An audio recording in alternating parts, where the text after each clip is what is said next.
Hello, this is UCL Uncovering Politics, and this week we're looking at ethnic voting in Africa. What is it? What are its effects? And how are increasing rates of intermarriage changing it?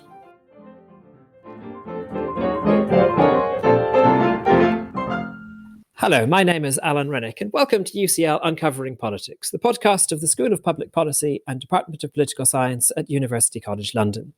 Ethnic voting means voting on the basis of ethnic identity rather than, say, policy preferences or how well or badly you think the incumbents have governed. Ethnic and other forms of communal voting are found in many parts of the world. Think, for example, of different voting patterns between Protestants and Catholics in Northern Ireland. But ethnic voting is often thought particularly to be a feature of politics in many African countries. And such voting is also often seen as rather problematic for healthy democracy because it can shield those in power from accountability if they govern poorly. Well, a new study published last year sheds fresh light on ethnic voting in Africa. It focuses particularly on the fact that increasingly many marriages in many African countries now cross ethnic lines, and it explores the impact of such marriages on voting. One of its authors is Dr. Adam Harris, Associate Professor in Development Politics in the UCL Department of Political Science and an expert on the politics of sub-Saharan Africa. And I'm delighted to say that Adam joins me now. Adam, welcome back to UCL Uncovering Politics. You've been with us before, of course, and it's great to see you again. Let's start with some background. Firstly, I guess, are you happy with the definition of ethnic voting that I've just given? And how important is it in African countries? Yeah, thanks. Thanks for having me. And I think your definition is perfectly accurate. I guess the only other thing to add is that most of the time this motivation, or we expect this motivation of voting based on ethnic identity, is grounded in the expectation that those from my own ethnic group will favor people from their ethnic group, which is me and my group. Whether that's kind of tangible goods or kind of psychological feelings of well-being that I've got someone from my group in a high place. But yeah, and in terms of importance in sub-Saharan Africa, I mean, it is and it isn't, and it varies, which is maybe a non-answer. But I think one thing that I do want to note at the outset is that I think oftentimes it can be overstated. Now, this is something that I've studied a lot of, and this paper we're talking about now, another one, and a book coming out later this year, all kind of investigate this, which shows that I think it's important, right? But I think sometimes we think that all of African politics boils down to ethnic politics, and I think there's more nuance here, right? So there's plenty of studies, some of my own included, that find that there is a significant positive effect, that people prefer they vote on ethnicity and they prefer people or candidates who are from their own group. But oftentimes, and we find this in country-specific studies, cross-national samples, but the effect size is often quite small. It often only has a 5 to 10 percentage point effect across a number of studies. That means there are 5 to 10 percentage points more likely to vote for a co-ethnic. Whereas if we compare that to partisanship across similar studies, in sub-Saharan Africa, partisanship kind of tends to have an effect on the range of 30 to 50 percentage points, which is a whole order of magnitude larger, with the caveat that sometimes it's hard to disentangle partisan and ethnic identities and how they might influence vote choice. So I think it matters, but recent research suggests that it's conditional or qualified, right? It only matters for some people in some instances. For example, local ethnic geography, a kind of seminal study from 2013 from Nathan Nenicino finds that if I live in an area where I'm a minority ethnic group, I vote with the local majority in hopes that that group's co-ethnic will favor our area, and I'll benefit in some way from that. So also, whether or not I have a co-ethnic in the race determines if I can vote based on ethnicity and things like that. So there's a lot to kind of unpack. And you said right at the start there that it varies, and then so I was intrigued to understand how it varies. I mean, you've mentioned some kinds of variation there. Is there also variation from country to country, from time to time, that kind of thing? It's kind of macro level variation, I guess. Yeah, definitely. I mean, places like Kenya, Ghana, South Africa tend to be kind of quintessential cases where ethnicity tends to matter a lot, and we're seeing, as Ghana's democracy kind of continues to solidify and consolidate, we might see that kind of falling by the wayside. But the two main political parties there do kind of have an ethnic identity or an ethnic association that might be hard to shed.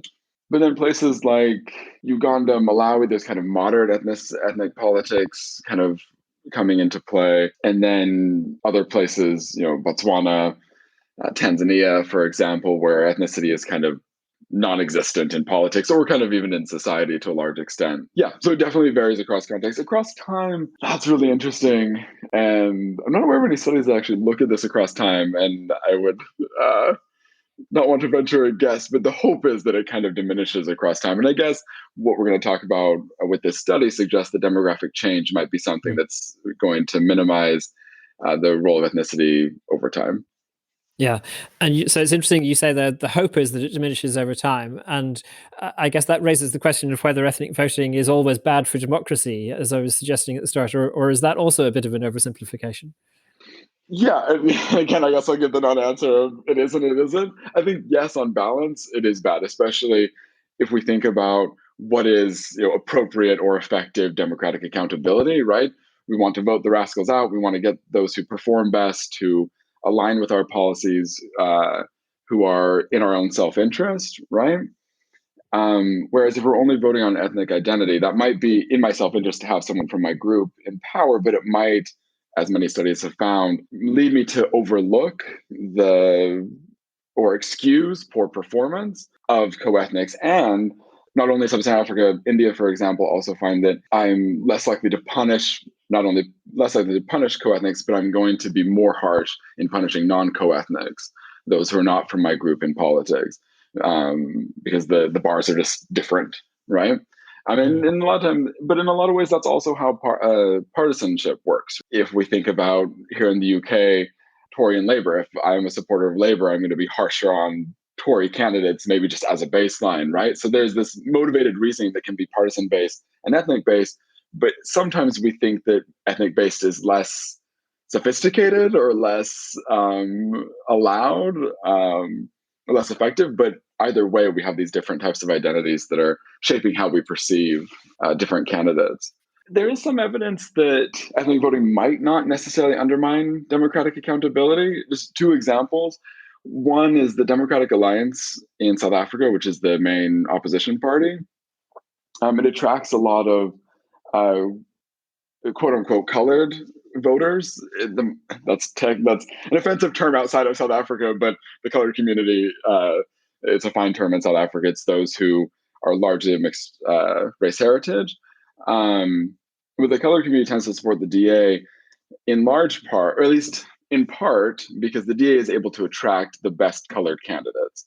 I've done some interviews with leadership in the Democratic Alliance as well as the ruling African National Congress, and they both made that same point that the DA has an ability to attract better colored candidates, higher qualified, less corrupt, however you want to characterize it. And that in turn then attracts more colored voters. But it could also be endogenous, right? There's already more DA support. And so there's from the colored community. So there's a larger pool of colored candidates to then include. But there's something to think about there. And then, as I mentioned earlier, there's also psychological benefits of expressive voting, right? There's some benefits to be gained from descriptive representation. Having someone from your group in a position of power could be a good in and of itself. And if that's what you as a voter want, then who's to say that that's not democracy functioning for you? I mean, I guess fundamentally, democracy requires choice. And if the party system and the kind of voting habits operate in a way that people don't really have choice, then whether that's because they are limited by ethnic lines or by very strong party loyalties or by any kind of thing, a lack of choice in democracy is a problem for democracy. So I guess what you're saying is not kind of a unique problem for ethnic voting as such. Yeah, no, I think that's exactly right. Okay, interesting. So this study that we're focusing on here focuses on the impact of intermarriage on ethnic voting. Can you just explain why you thought that this needed investigation? Yeah, no, again, excellent question. So myself and co-authors were kind of looking at, we all kind of came to this question independently, but as we were discussing it, we were looking at kind of what ethnic politics and theories of ethnic politics have looked like in kind of the past 50 years, where this has been something that's been studied to a significant extent. And unfortunately, our theories of ethnic politics today are still rooted in the demographics of 50 years ago, where we had more isolated ethnic groups. Ethnic groups in sub-Saharan Africa tend to be geographically concentrated and still are to a large extent, especially in rural areas. But we had more isolation geographically of ethnic groups, lower urbanization. We're seeing massive rates of urbanization across the continent. And this is bringing people from disparate areas of countries into kind of capital and other larger cities and causing people to mix with others that they haven't before. But our theories are coming from a time when there was much less demographic mixing. And so we wanted to understand how demographics have changed. And if they have changed substantially, does this have implications for what we think about ethnicity? So what we have found using DHS data, and we can talk more about that as we go if that's of interest. Even since 1990, we've got data for 23 countries. We see that there's been a drastic increase in at least intermarriage, which is one way to measure ethnic mixing socially. And we see that in the most recent surveys for this sample of countries, the median rate is 20% intermarriage, with Gabon having the highest at 50% and the DRC among the lowest with 8%. And our own survey data suggests that moving beyond intermarriage, that in Malawi, 20% of our nationally representative sample are multi-ethnic, meaning they have parents who are from different ethnic groups. And the other country we look at is Kenya with our own data, and that's much lower at 8%. But if we think of Malawi, for example, with 20% being of multi-ethnic heritage, do our theories that assume people have one ethnic identity that doesn't change across time, do we think that that is a good way to think about their politics, if ethnicity matters for them at all, right? And I think what's important here is this also brings up the question of what is ethnic identity, and this is another thing that's a holdover from 50 years ago, where ethnicity was perceived and thought of as primordial and immutable. That it was you're born with an ethnic identity, it can't change. You're kind of beholden to this, and this is your community. But again, as time has gone on, there's been a lot of studies of this, and both across sociology, anthropology, political science. The general agreement is that ethnic identities are constructed. Yes, there's an element of descent that ethnic identities are passed from parent to child, but that doesn't mean that I'm stuck with this ethnic identity or that it doesn't change across time or space or context. I might think of myself as a member of group X when I am among members of group X, but otherwise I might think of myself in other terms. And so what we thought of looking at those of mixed ethnic heritage does is it brings to the forefront this idea of the construction of ethnic identity. If I have to kind of grapple with my ethnic identity, what does this mean for how ethnicity impacts and influences my vote choice? And so, but then also what has happened is a lot of political science says that ethnic identities are constructed and they can be changed, maybe slowly, maybe quickly. But then we still measure ethnicity as primordial, as you said you're a member of Group X on a survey, we define you as that and move on with our lives, right? But it's much more complex than that. And so I think what we were trying to do is not only challenge how we think about ethnic politics, but how we think about ethnicity. And this is a good kind of population to think about, where they have to kind of explicitly grapple with what their identity means for them. Whereas a lot of us that might have, I'm white, both my parents are white. And so my identity is just kind of given. I don't have to think about which side or which identity, which part of myself is more prominent and where I fit. Or do I fit everywhere? Do I fit nowhere? Things like this. Because again, we can think about prominent examples, if Barack Obama and Trevor Noah, two kind of prominent multi-ethnic individuals who in their autobiographies go to a great extent kind of discussing the way in which they navigate their identity, which I think we all do this, but for many of us, this is more implicit and unconscious. But for these individuals, it becomes more explicit, and then we can understand the process of how identities are constructed, which can hopefully inform better theories of politics in the end. Mm.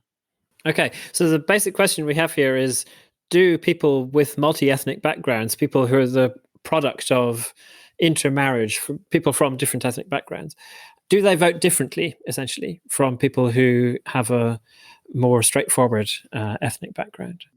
How do you go about trying to answer it? To first understand demographic change, when we sought out to do this, we had no sense of how large this population was or if we think it might matter.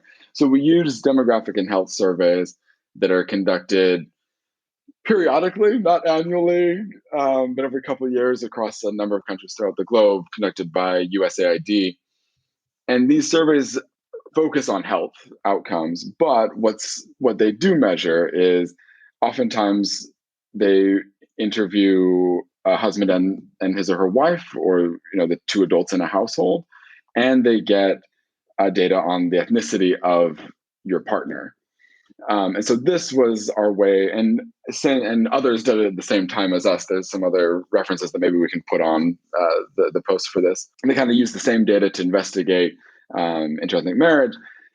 And so this allowed us, we couldn't measure kind of mixed ethnicity because people don't measure individuals' ethnic heritage in surveys, but this gave us kind of a way to think about interethnic mixing in kind of intimate social ways, to think about how demographics are changing. And so that's how we did the first part. And as we investigated that, as I mentioned before, we found that it varies, but this population is growing across these 23 countries. And it can be a quite substantial portion of the population, 1 in every 5, for example. And then what we did is with the 4 of us with partners at the Governance and Local Development Program in Sweden, the University of Gothenburg, we conducted a survey in Kenya and Malawi. And we asked people not only for their ethnic identities, but for their parents' ethnic identities. Now, there's lots of ways that we can think about multi-ethnic heritage. I mean, if we go back far enough, all of us are multi-ethnic. But we wanted to look at, following some research that's been done in the US, of what others have termed, at least Lauren Davenport has termed, immediate mixed heritage. So we look at parents. And we've gone back and done another survey in Malawi we also get data on grandparents to kind of go another generation back. But then that's how we define multi-ethnic versus mono-ethnic.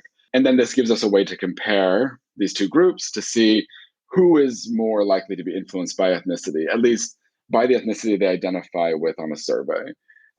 We give people the chance to identify with multiple ethnic groups, but even among those who are multi-ethnic, in our survey, very few, something like 3%, actually explicitly identify with more than one group. And so we take the group you do identify with primarily as your quote unquote primary ethnic group. And there's debate on if that's the right approach, but then we use that to see those who are multi-ethnic but identify with group X, are they more or less likely to vote for a candidate from group X as those who are mono-ethnic from group X? Great. And the key question, what did you find? Right. So we found exactly what we were kind of anticipating, is that those who are of multi-ethnic heritage are in both Malawi and Kenya are significantly less likely to vote for their co-ethnic candidate in the race. And surprisingly consistent across the two very different contexts, the effect sizes are very comparable at kind of 8 percentage points. So the difference between these two groups is larger than kind of the average overall effect of ethnicity on politics, or at least comparable, depending on the study and the context. We don't need to get into the details, but we've done a lot of kind of checks, and this is, in all honesty, probably one of the most robust findings I've found across any study that I've conducted, which is quite encouraging that there is something going on here. And then unpacking exactly why is a whole other kind of enterprise. So I said the key question is what do you find? But actually, in many ways, the key question is why. So you find that there is this relationship. So people from intermarriages are less likely to vote for their ethnic party, if you like.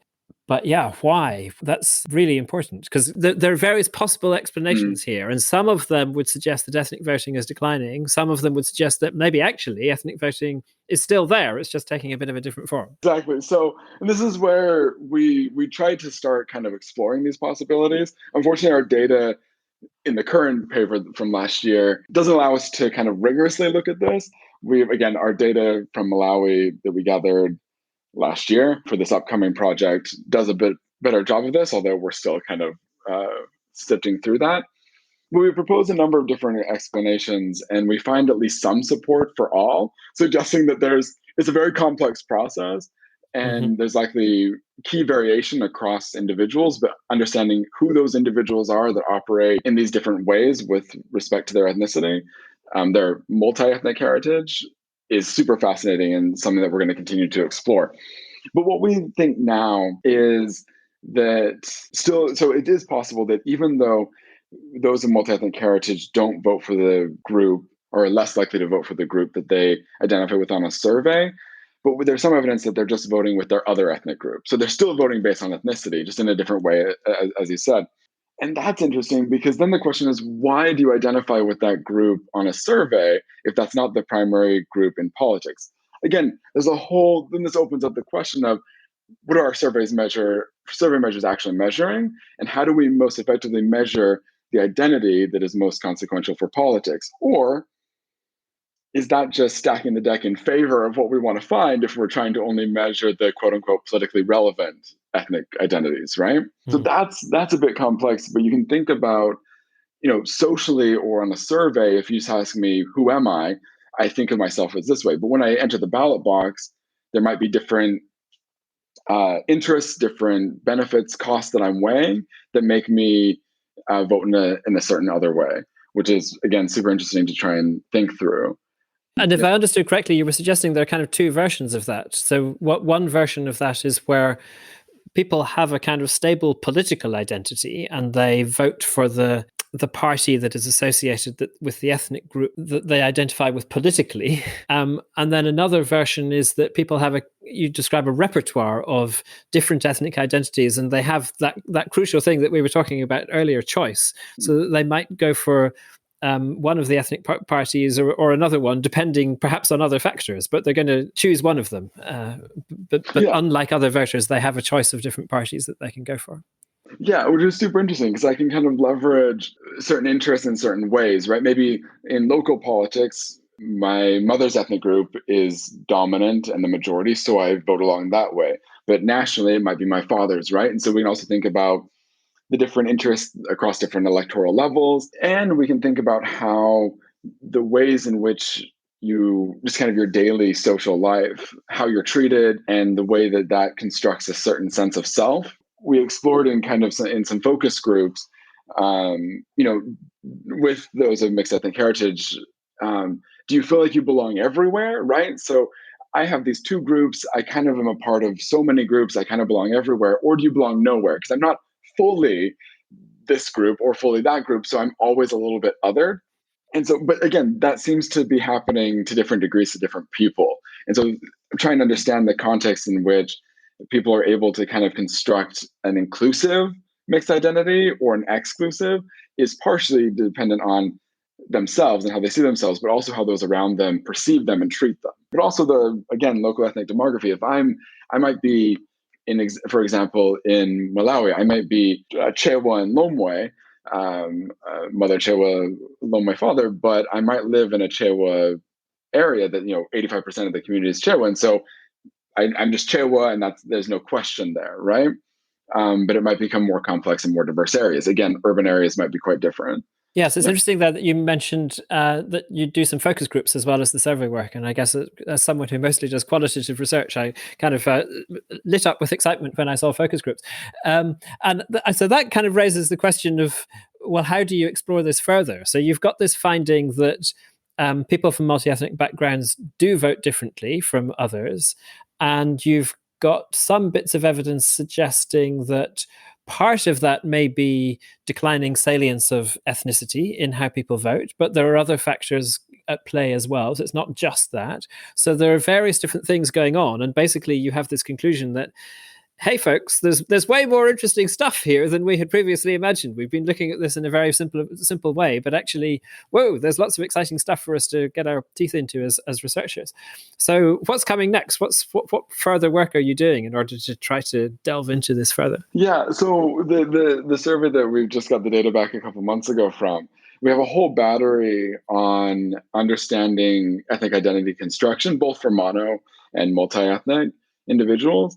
And just we have a whole slew of questions that kind of ask both your kind of migration history, where you've lived, what the local majority ethnic group is when you were growing up, the kind of socialization you went under there, where you live now, kind of contextual variables, and a whole slew of questions of, do you feel more this group or that group, in what context, and things like that. So we do have a bunch more kind of quantitative survey data, but the hope is that once we kind of understand where most of the action is, and maybe we'll continue to find that there's action everywhere, because I think that will help us focus and narrow to think more about doing some in-depth interviews with people to try and understand in a more qualitative way how people weigh these different interests and different kind of background factors. In fact, one of my co-authors, Boniface Dulani, his wife is from another ethnic group, and which is one reason why this sparked his interest here, among other things. And so thinking about, talking to him, but also talking to his kids, exactly, and like thinking about